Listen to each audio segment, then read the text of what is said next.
Welcome to the official YouTube channel for the Colin Cowherd podcast. Go on, hit that subscribe button if you're new so you don't miss any of our great football content this season.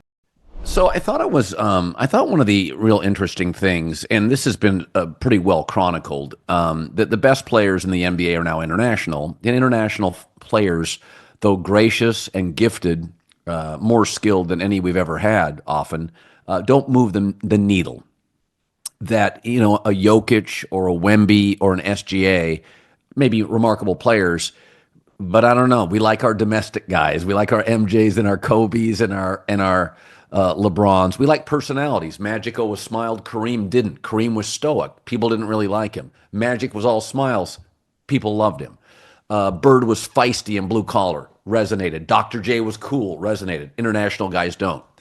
Yet in baseball, a World Series got 27 million viewers in the United States with one city. Yeah. Toronto's ratings don't count, and the two best players were Japanese. And I thought about this. How do you reconcile that? So international players, I thought they didn't really move the needle. One American team was not, one city only was involved in the ratings. NBA had two, and baseball virtually doubled it or got a significantly higher number. Now, some would argue that Manfred speeding up the game has helped the sport. Clearly, I think on the margins, 8 to 10%, not 40 to 50%, but it's made it much more consumable. You could argue the Dodgers are just the most interesting team since the Yankees with Jeter. I noticed that 2 years ago when the Dodgers went to Yankee Stadium for a series, the one Teoscar Hernandez crushed, there were Dodger hats everywhere. It was unbelievable. How do you explain two best players are international, doesn't work in the NBA, works in baseball, or are we looking at a Warriors-like dynasty that is just fascinating to everybody in the country? Yeah, I think there's a few things. Dodgers are a huge brand. Like, it doesn't surprise me that Dodgers hats in New York, like they used to be here. So I mean, seriously, like it's an old man's game, and the Brooklyn Dodgers, like that's a thing that's passed down. So I think that the Dodgers, Yankees, Dodgers, Cubs, Red Sox, those are like the brands that seemingly everybody cares about that kind of transcend the sport. Then you add in Ohtani and this Babe Ruth thing. You add in that live sports are crushing, right? Everything else is struggling. Everything. Yeah. Like everything is struggling. Live sports are crushing. And it was, I do think there is something to that was just awesome sports. Yeah. Like that series was great. Like the 18 inning game crossed over. Like that. I think that really helped the series. It was like, wait, what happened? There was a game that went 18 innings and all of the highlights, and like that felt like a football level event, like a water cooler event that I don't know if people have water coolers at their place of business anymore, but like, you know what I mean? Like it was the type of thing that my wife could not care less about baseball. She the next day was like, what time did you come to bed? Because it came into her orbit, you know what I mean? And so I think that game early in the series all of a sudden made people feel like I can't miss anything else in this series because I missed that all-time thing.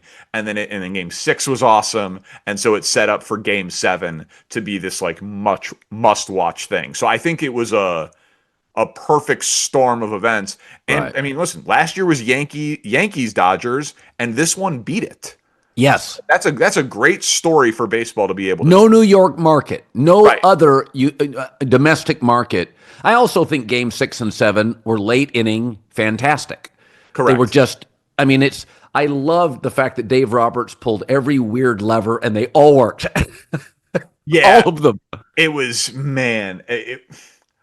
baseball, the tension of baseball is so, listen, playoff hockey, the tension rises, game 7 in any sport, NCAA tournament, single elimination, right? And when elimination's on the line, the tension is high. I used to say, like, I love sports so much that, like, I'll watch anything if it's the highest stakes. World Series of Darts, bowling, right? Like, if it's the highest stakes and the best of the best. but it's baseball. It's America's pastime. And you're like, you're going to give me great baseball in a game 6 and a game 7 with a little David and Goliath feel. Not that the Blue Jays like looked like underdogs in the series. They arguably outplayed the Dodgers, but just it was like the big bad Dodgers, the dynasty, and then this team that was just mashing. I couldn't look away. It was compelling sports theater. Like, I know they would never have it go up against the NFL, but like I would have chosen game 7 of that World Series over an NFL game if confronted with the choice. And I'm a 10 times bigger NFL fan than I am baseball fan. Football season's here, and if you want to go to an NFL or college football game, Game Time is the place for you. The Game Time app just gives you the advantage back to you, the fans. It's a hack for unlocking amazing tickets and experiences in a few taps. I love it. Easy to use. The Game Time guarantee means you can trust you'll get 100% authentic tickets on time and at the best price, 100%. So they even let you preview your seat on the app. That's special. Plus, fees are always included, so what you see is what you pay every time. Take the guesswork out of buying professional football tickets with Game Time. Just download the Game Time app, create an account. If you use the code Colin, COLIN, $20 off your first purchase. Terms apply again. Create an account, redeem code COLIN, $20 off. Swipe, tap, ticket, go. Download the Game Time app today. Oh, no, I watched multiple playoff games in October over football games, and I'm a football guy. Yeah. There's no question. And I've said this before, is there are just certain things that are like, college basketball, that opening weekend is magical. But it's really hard to get me in November, the Maui Invitational isn't moving me to a TV set. It's the same in baseball. Regular season, it's a bit tedious, but baseball is one of those things for about 6 weeks. It's fascinating, and I do think there's a chess component. I like architecture. You're very good with math and betting. There's like an architecture and the build of the drama. It's almost like the 2-minute drill in football happens in baseball for 9 innings. You're getting these constant stakes on every batter. Yeah, I think my thing with baseball, Boog Shambi, great play-by-play guy, buddy of mine, does because the World Series for ESPN Radio, but is now locally for the Cubs. So I gotten to know him over the past few years. He said this thing, and he likes to think about the game and rules and tinker with it. He's just a smart guy, thoughtful guy. He said, if we created baseball tomorrow, we wouldn't make it 162 games. Like, it's an outdated thing. That's right. And so what's the math of it is that 1 of 162 is statistically meaningless. Right. But then when you take that sport and then you inject it into like game 7 or best of 5, and it's like, oh my God.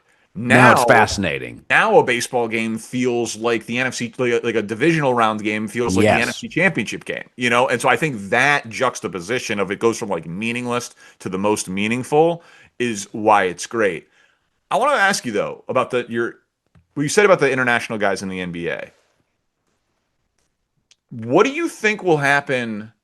Like, say LeBron retires at the end of the year. Yeah. And then you have Luka on the Lakers. Yeah. Because you had SGA, Oklahoma City, Giannis, Milwaukee, Jokic, Denver. If you take international superstar with global brand, right? Do you think he will be less impactful than an American star on the Lakers, or will the Lakers brand plus his brilliance kind of be an exception to your international question?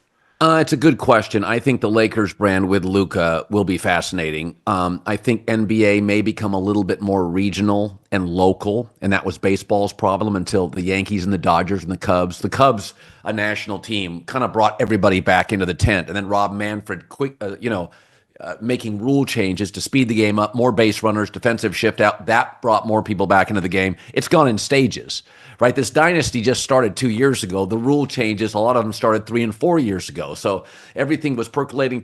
Here come the Dodgers to dominate. Bang, the numbers gigantic. So the baseball right now today, Danny, feels more national than it has in forever. Yeah. The NBA has gone the other way, without the dynasties, it's gone baseball's direction, where it feels a little bit more local. Luka and the Lakers could make that feel more national, or a Knicks championship. But it's interesting, Boston, and this is why I say that. This is not a criticism of the NBA. It's gotten very local. And the example I would give is the Celtics championship. That's the second biggest brand. It got a terrible number. The Celtics did with MVP level Jason Tatum from Duke. So the biggest college brand, the second biggest NBA brand, got a crap number. So what's happened to me is NBA's gotten more local and regional with the dismantling of the dynasties. Baseball in 3 or 4 years has gotten more national. They've switched spots. And the ultimate payout for that is in the championship, where the NBA numbers dip and the baseball numbers surge. Does that make sense? I think it's a totally reasonable theory. I think that because you're judging it based on like NBA Finals ratings and World Series ratings. Yes, that's right.